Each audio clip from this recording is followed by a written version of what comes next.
Hey everyone, welcome to StormCrows TV, the channel where two lit chicks talk about all things reading and writing. I'm Allegra. I'm Emily. Today we're continuing our read along with Game of Thrones by George R. R. Martin. This is part 2 of episode 10, so you can go back and watch the earlier 3, which were Tyrion 4, Arya 3, Ned 8. Otherwise, welcome to part 2. This is Cat 6, Eddard 9, and Dany 4. Does this mean I have to do my summary of Catelyn? Because, if you're cool skipping her, I can skip her. It's no skin off my teeth. Hey, we are here to read all of the book this time. You have to read it all the first time. Then you can skip Cat as many times as you want to. All right, well, I read it. Did you? Yes. Okay, so let's move on, please. No, we have to give them the summary. Okay. Shit. I know. Sucks. You suck. We return to Catelyn, still on her journey to her sister in the Vale. And even after a conversation with her uncle Brynden Blackfish Tully, where he tells her Lysa is not the person she knew a long time ago, she's still convinced she made the right call. While the rest of her party waits till morning to ascend the treacherous mountain, Catelyn is led by a bastard chick, which, ew, gross, up to see her sister. And guys, Lysa is off her damn rocker. But even then, she knows that Catelyn is dumb. There's a lot of shit there to unpack, to be honest. We could spend all day just on the Lysa part of this. I told you Lysa was gonna be batshit insane. Yeah. I don't know what to say. That last image was very searing. Popping out the boob for the 10-year-old child. Okay, he's like 6. I don't know. If you can have a conversation with the child, it's too old. When they introduce Sweet Robin in this, and Kat's like, oh, I get it now. And even as a reader, you're like, yeah, I would say Tywin Lannister would still be a better option, despite all of the bad idea that is. And he really was trying to send him to Stannis, which probably was also a better option. What I do appreciate about Lysa is even though she's off her damn rocker, even she's able to look at Catelyn and go, why the fuck would you bring him here? Lysa's crazy, but she did spend the last 15 years or whatever in King's Landing. So she survived and she does know these people and she knows what a dumb idea this was. Maybe though in the future she could include in a letter, hey, this is my purpose. Like, don't do anything. Just, stay away from them. Again, it's weird because, we never saw the letter. We got what Catelyn said, but it was again with one of those zoom out moments where we never saw the actual text of that letter. And Cat read it real quick and then burned it. So what if there was some subtext? Maybe you should have read it twice to be sure. Or, just use your damn fucking brain and don't kidnap a Lannister, because that won't go well with anyone. It will go well for everyone. Don't be silly. I appreciate your sarcasm, but it's not needed. I do like the journey up to see the sister because it made Kat realize bastards aren't bad. Well, okay, she didn't realize it, but she lived it. I will fight you for Mia Stone. That girl has had a rough life and deserves better. Damn it, George. She gets snotty about Mia, and then Mia turns around and saves her life and is a total badass. Of all Robert's kids, he should be proudest of Mia, and just I'm angry at him on her behalf. I know it's because that already was that in the chapter? Yeah. Oh shit! It's not specifically spelled out yet. I guess it might be later, but she's dark-haired and blue-eyed. We're somewhere where Robert spent a lot of time, and you get a chunk of Ned before this talking about his first bastard is a daughter in the Vale. So am I just supposed to assume anyone we meet in the future with blue eyes and dark hair is Robert's? Because I just assume traits exist among other families as well. The dark hair, blue eyes is a specific Baratheon combo, purple eyes and white hair is for a Targaryen. Oris Baratheon is the first of House Baratheon, and he was a bastard son of Aegon the Conqueror, or bastard brother. So it's kind of induced that there might be some sort of Valyrian magic to the Baratheon line too, so they have a different specific look. All right. Well, anyway, so Mia Stone is a badass, and she treated her like shit, all snotty and stuff. And then Mia saves her life and gets her across the saddle of stone and the terrifying jaw-dropping. Honestly, who designed the area? What elvish madness was this? It's hella defensible, but it's also just hella inaccessible to anyone who's just a guest. Yeah, I think his inspiration for it was some specific monasteries out in Italy, maybe, up in the mountains, or Spain. I don't know. But taken to a fantasy level, so he turned the dial up to 50. Wait, did the Vale inspire Skyhold and Dragon Age Inquisition? Probably a little bit. Oh my gosh. Unfortunately, there's no hole to toss people out of. Anyway, go on. Sorry, I had a gamer moment. My bad. Yeah, you get this like crazy journey up to the Eyrie. In this mountain fastness, there's Lysa who's completely gone mad. So it's almost like walking into Castle Dracula. Maybe she's not really mad. Maybe it's just the altitude. Although I love that there was a lot of foreshadowing to this with, I think, Littlefinger talking about it and different people discussing how high-strung Jon Arryn's wife was. High-strung was clearly code for crazy. How, though? Okay, I get the Tullys aren't super stable except for Blackfish so far. But my issue is Jon Arryn's this really fair, awesome dude who we never got to meet, but he's the reason things were great for a bit. How did he not, like, just lock his wife up? Not, like, overtly, like, where people knew. For the good of the kingdom. She's just really sick right now. You don't need to see her. Because Jon Arryn does seem to have had a big kind streak and a heart. Because, I mean, he went to war for Ned and Robert when he didn't have to. They were his wards, and he loved them, and he was like, no, I'm not turning these kids over to you, Aerys. Screw that. He was trying to be nice to Lysa, especially if you get, when we get the full story of that marriage. I think he was just trying to hoping and like maybe putting on some willful blinders, like she's gonna get better. She's going to get better. She's not gonna get better.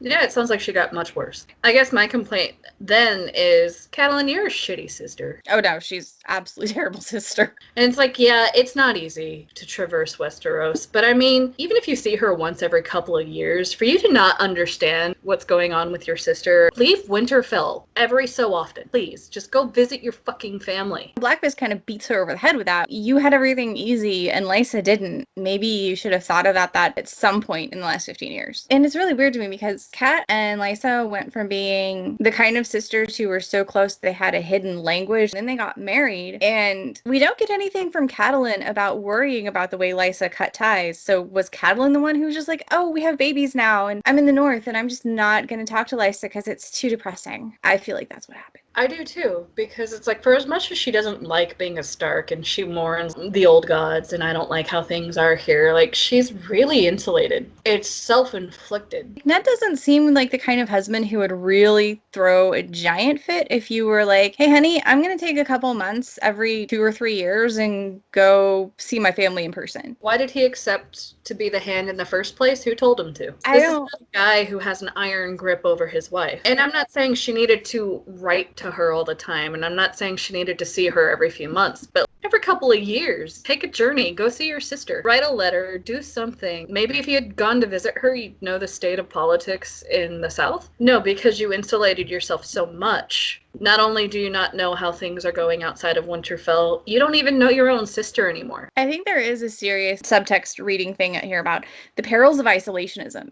Because the Stark, specifically Kat and Ned, chose to self-isolate and isolate their kids, they cut themselves off from a lot of stuff. And this is what happens when you self-isolate and don't reach out and don't pay attention. Cough, cough, stare into the camera. You did that really well. I felt like I learned something, so, you know, maybe the 15 people who watch this video will too. So yeah, Lysa's a hot mess, Kat's a cold mess, and we love Blackfish. Why is he the only Tully that's smart? And also, again, from the characterization of Catelyn, if she was mostly raised apparently by Blackfish, why did she not get more benefit from that? I don't know that Catelyn's heart works the way normal people's hearts work. Because, I mean, you talk about how caring and kind-hearted Jon Arryn was. Does Catelyn remember the names of the people who died for her? No, and she even has a line in this that she fears her heart's turned to stone, and it's like, did you just now notice? I feel like that might be slightly foreshadowy too. It's also very indicative of how Tyrion can win over people that were traveling with them. And I really like how the singer was like, hey, I want to go with you. Can I go with you? And she's like, yeah, that's fine, whatever. And then Bronn was like, I'm going with you. And she's like, he didn't ask, but I'm gonna say it's fine. God's just like informing like, her. I'm gonna do what I'm gonna do, and you get the sense that it's like bonded with Tyrion. Catelyn, you haven't managed to do that with anyone. If you're going to be Lady Stark or Lady of anything, learn to get people to like you. It is absolutely a popularity contest, and she's not winning. Speaking of losing popularity contests, I think we should move on to Ned. So, Eddard meets another of Robert's bastards in the brothel, and though he doesn't say it, you can almost feel how relieved he is that his sister didn't marry the punk. Sadly, on his way out, Jaime Lannister shows up with 20 men to ask where the fuck his brother is, because duh, and says he's willing to butcher Ned, but would like it better if he fought back. When Ned reminds him that his brother will die if he is slain, Jaime decides, fuck, fine. Kill his men instead. Sucks to keep fucking up, doesn't it, Ned? And now you've got a broken leg and no chance of going home as quickly as you wanted. Well played, Littlefinger. Or Varys at this point. I mean, they both wanted delayed. I don't think they foresaw him breaking Ned's leg, though. Do they not know the Kingslayer? I honestly am not sure that leg breaking specifically was intended, but he definitely meant to fuck with him. I mean, I've been saying it, like, one of these guys likes Tyrion a whole lot. Whatever, Ed. And you knew you needed to get out of town fast, but Littlefinger just dangled that clue in front of you and you just couldn't do it. I was like, hey, back up, Littlefinger, before your clothes get dirty. He's like, I'm gonna go get the watch. And then he conveniently comes when it's all over. Oh yeah, no, he isn't walking into a battle for Ned Stark. I do like the audacity of Jaime Lannister. Up until this point, from the moment he pushed Bran from the tower to now, like everything in between has been like, wow, he didn't win the joust. He got pushed around by Robert. Is this the same guy? He's not being this quarterback varsity type. And now he just kind of suddenly reminds you, don't fuck with me. You got a little complacent when it came to Jaime, but he shows up. Where's my brother? Oh, well, that's unfortunate. So, but then he also uses his head. You could have him killed, I guess. So we'll just kill your men. The viciousness is great. Guys, I'm sorry. I do like the dicks. I'm not arguing that Jaime Lannister is a great guy, but I love him. I mean, like I said, the Starks did this to themselves. I'm sad about Jory, okay? I'm sad for Jory Castle and for the other guys. Maybe if Jory had listened. If they had pushed their lord to just GTFO. Oh, you pissed off the king? Maybe here's not where we want to be. Let's go. Let's just pack up. You can send someone back for that hint that Littlefinger's dangling. We can do that remotely. One of us could do it dressed in peasant clothes, because clearly that works. No, let's go making a big show of who we still are. It's funny, because didn't Varys just flat out said, stop asking questions unless you want to die? I'm sorry, he didn't flat out say it. But like for you and me, we would have been like, oh, okay. Yeah, okay. Yeah. It was a pretty big hint. Because, when your predecessor got murdered for asking questions, that's probably a good hint to ask the questions very quietly, at least. Also, his men killed. It was, you didn't write to your wife immediately or send a messenger and go, you need to bring Tyrion back now. Because, I don't know if you've thought of this, but while you're safe in the Vale with the Lannister, your daughters are here with the Lannisters. They won't hurt kids. For people who are pretty sure Cersei had like a shit ton of people murdered, including babies, little infants, you're really dangling a lot in front of her. Cersei's gonna kill your kids. Or she's gonna take them and raise them against you, which is what I would do, because Sansa seems like she'd be real easy to turn right now. Yeah, Sansa desperately needs a mom. And someone who just understands that you want to play the court games, you want to be courtly, you want to be princess-like. Hey, I get it. I'm ambitious. I can teach you. Also, I love that again we get promises to Lyanna, and he says he kept them. But did you, Ned? I mean, it would help if we knew what the promises were, but I feel like you did not keep them in the way she intended for you to keep them. If we're talking about what I think we're talking about. Yeah, no, you fucked him over. Right? That's not the same as keeping him safe. There's also a red herring here of Ned thinking about how Jon looks like him. And so that's why some people still think maybe there's like a double blind going on and Jon really might be Ned's kid. Because where did the Targaryen genetics go with Jon? We always get like all this description of Jon being the starkiest Stark to ever Stark. Where is Rhaegar in this, if that's who he is? Just something to think about with that random red herring. I mean, if Jon totally for real is Rhaegar and Lyanna's kid, that's two magical bloodlines mixed, so who knows what the hell happened. Do you want to go on to Dany 4 so that you feel better now? You've put up with a lot of Ned chapters. And a lot of Catelyn, and I'm done. Holy crap, where did Daenerys go? I know I wrote one. I'll make it up. Alright, so Dany. I freaking love Dany. Still rooting for her to win. So, Dany finally shown Vaes Dothrak. And guys, it looks awesome. At least, in my head. Viserys is not happy because, of course, Viserys is never happy. He won't even eat horse meat, which Tyrion hated a while ago, but here, it's a delicacy. To try to make things up to her brother, because Dany for some reason still cares, she decides to have a whole new outfit made for him, because she's just a sweetie and I love her so much. But he doesn't like it, and he warns her that she is going to wake the dragon. And for a split second, Dany forgets that she's a fucking Khaleesi. But don't worry, because she remembered a second later and whacked him across the face with a fucking belt because she's my badass queen who I love so fucking much. Then she cuddles an egg and is pretty sure that it's her child she's carrying that's the dragon who will sit on the throne and actually take back Westeros. So, love you, Dany.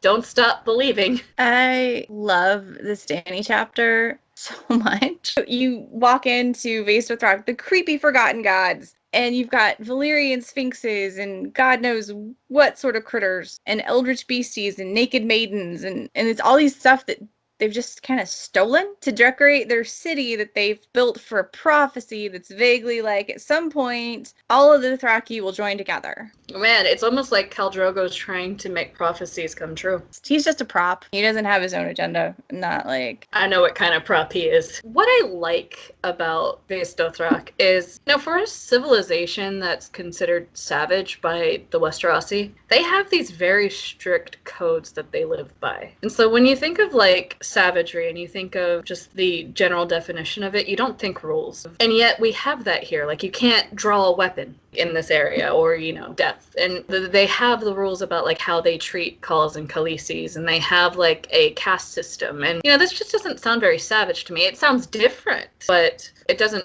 necessarily make it savage. I think he was playing off a lot of biases in fantasy readers. I think he specifically makes the Dothraki seem like savages. But the more you get into them, the more you realize, like, Dany, no, this is a full-on society. It does have its warlike tendencies. It is about war to some extent with their lovely conquest issues. But it's not like being passive hearse hoarders was going to work out for them when they were next to friggin' Gis. Like, they had to be badasses or get pulled over. You've got Slaver's Bay not too far away. You've got a lot of very old, terrifying, creepy empires that the Dothraki had to be up against. They're very Mongol, poured over anyway. But yeah, like, I love the Vaes Dothrak thing too, of you've got these houses and everything's built and it's an empty city 90% of the time. But you've got these very sacred rules about it. I don't mean to make another video game reference, but that's just who I am. Like, reading how the city is laid out, it really reminded me of Final Fantasy VII. Yes. And when you talk about like the slums, especially in the remake, like here's a repurposed train car and here's a repurposed cargo box, and it's just like really reminiscent of that. And so he describes it so well and yet so briefly that it really paints that picture. And that's one of the things I was saying in the last video, where Martin is an expert at setting a setting without getting boring. So it's like I saw it clearly, but it wasn't like Tolkien or Dickensian where it's like I had to read 70,000 pages to really see it. Yeah, and I love the description of Khal Drogo's hall in this, and the way that, again, like Mongols, they respect artisans, and they bring back artisans to build stuff in this city, so all of the city looks so different, but it's made very skillfully. And, Khal Drogo's is this big open-air hall, but has, like, a system of silk stuff to, like, make a roof when it rains, and there's a lot of engineering here. They don't use it, but they definitely know how to find the people who do. Meanwhile, in Westeros, do they have engineers? I mean, someone had to build all that shit. But all this stuff's really old. Yeah, it just wasn't anyone alive. And I do appreciate that about the Dothraki, because everyone really sneers at them or looks down their nose at them, but they're very Roman in that they just accept different people from different places. And, oh, you're good at this, we're going to bring you here, and you're good at this, we're going to bring you here. It's like, yeah, they have slavery, but they don't turn their nose down to that ingenuity. They use it. And so really, who are the savages? Is it the people who shirk technology, or is it the people who embrace it? And then we got, Dany, her cuddling the dragon egg, and I would cuddle a dragon egg if I had one. Yeah, and they're like warm now, so I don't know, it feels like, girls, we get to cuddle our heating pad sometimes. Why wouldn't you cuddle a dragon egg for the same reason? And, you mentioned to me while we were reading, like, there were some people who think it's kind of psychopathic that Dany hit Viserys. And I disagree wholeheartedly with that assessment. Oh, I hate that assessment, because she's a pregnant 14-year-old facing down her abusive older brother who just threatened her baby. Who wouldn't hit him at that point? Yeah, I saw that as an empowering moment. Martin went out of his way to specifically say, like, for a moment, she was that girl from before. She felt that fear of him, and then she remembered who she was, who she became, and she stood up for herself. And I think anyone who diminishes that moment and was like, oh, this is just an example of her being crazy, what is she supposed to do? Let him continue to abuse her? Because unless I'm wrong, in other movies and pop culture, we're supposed to cheer the woman who finally stands up and says, I'm done with this. I mean, how many movies have been made starring Jennifer Lopez or Halle Berry? How many Lifetime movies do we have to go through? I'm just gonna say it. I think it's misogynistic to paint it as anything other than empowering. cheering for Daenerys. I can't even pretend to have the argument against that because I think the same thing. Saying that girls aren't allowed to fight back and that, because she bloodies his nose with the big heavy thing and doesn't feel bad about it. No, you don't have to feel bad about defending yourself or your kid. How many chapters ago was it that he was just pinching her nipple or he would just dig his nails into her? It's not a nice relationship between brother and sister. And normally she's on the bad end of it. You have enough textual moments from her knowing that he has beat the crap out of her before. But yeah, she blows his nose once and,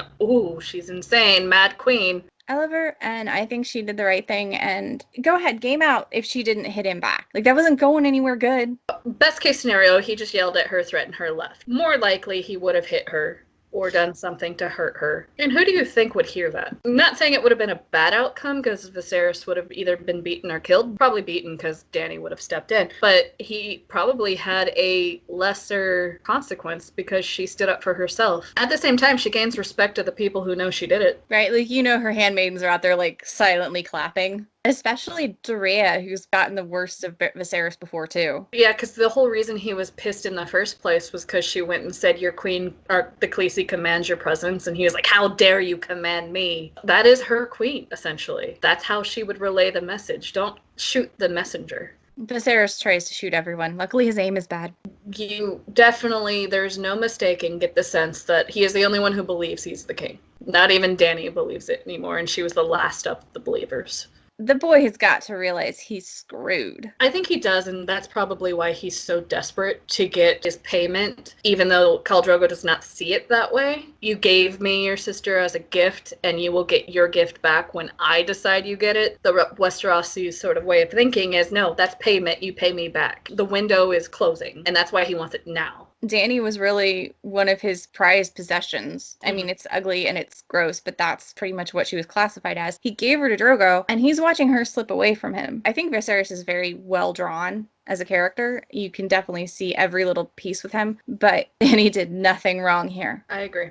So if you do want to find a podcast that has a lot more awesome Targaryen content and will not go off on the crazy trains with Dany, there's a new one out by user Red God Thought on Twitter, and her new Targaryen-centric podcast is called The Hammer and the Anvil. Her first essay is on Maegor the Cruel, and she actually brought up a lot of angles with his lore that fandom hasn't explored a lot, so definitely give it a listen. I'm going to put a link down in the description. So yes, definitely check that out. Also, join us for our next read-along, and Allegra, why don't you tell us what chapters we will cover next time? Okay, next time will be the two-part episode format again. Bran 5, Tyrion 5, and Eddard 10. Then Catelyn 7, Jon 5, and Tyrion 6. And I do want to apologize because I know the quality of both of our videos is going to be a little wonky, but we're trying our best, so be forgiving. Hey, we're new with this camera thing. It's a whole new world, guys. Hey, if you want to help us out, feel free to reach out. Any help would be appreciated. But yeah, make sure you join us next week. Hit like and subscribe. Ding the bell for more notifications. We have a lot of content that's in the works. We're hoping to get that out real soon.